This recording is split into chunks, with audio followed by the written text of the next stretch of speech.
जिल्हा परिषद आणि पंचायत समित्या निवडणुका येऊन ठेपल्या आहेत आणि याच पार्श्वभूमीवर आपण प्रत्येक गावामध्ये जाऊन नागरिकांच्या समस्या जाणून घेण्याचा प्रयत्न करणार आहोत. आता मी आलोय गुणन गावामध्ये.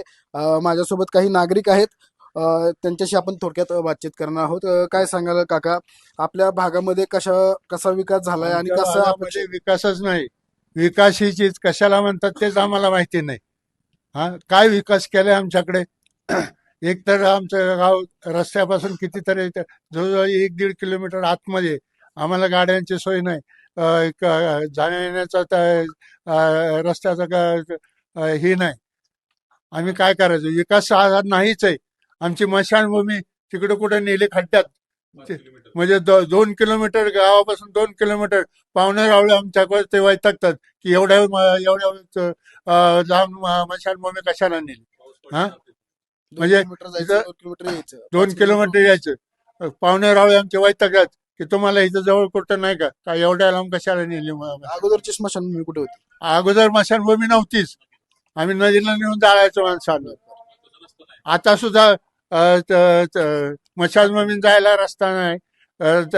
रस्त्यावरती खड्डे पडलेले. अर्धा रस्ता झाला, अर्धा रस्ता झालाच नाही. हा? कशा विकास? विकास म्हणजे काय? विकास म्हणजे सगळ्या गोष्टी संपन्न पाहिजेत ना. हा, नक्की काय काय सुविधा हव्यात आपल्याला? हा, काय काय सुविधा पाहिजे? आम्हाला फक्त एसटी गावात आली पाहिजे. बरं. त्याच्यानंतर सारोळ्यापासून हा रस्ता आमचा एकदम चांगला झाला पाहिजे. पुरंदर तालुक्यात बघा कशा रस्ते आहेत. हा, 10-10 वर्ष रस्ते हालत नाहीत आणि 2 वर्षात आणि 1 वर्षातच रस्ता उद्ध्वस्त होतोय. हे कॉन्ट्रॅक्टर लोक पैसे खातात आणि चालू कामं करतात. आता आपल्या भागांमध्ये जिल्हा परिषद आणि पंचायत समिती निवडणुका होणार आहेत. यासाठी राष्ट्रवादी असेल, बीजेपी असेल, काँग्रेस असेल, तसेच शिवसेना असेल, दोन्ही गट असतील, अजितदादा, सुप्रियाताई सुळे असे गट आहेत. परत एकनाथ शिंदे, उद्धव ठाकरे गट. त्याबद्दल काय बोला? काय हे नुसते निवडून येतात आणि बाकीचं काय काम करायला मागत नाही. नुसते आम्ही असं करू, आम्ही तसं करू. हा, ह्या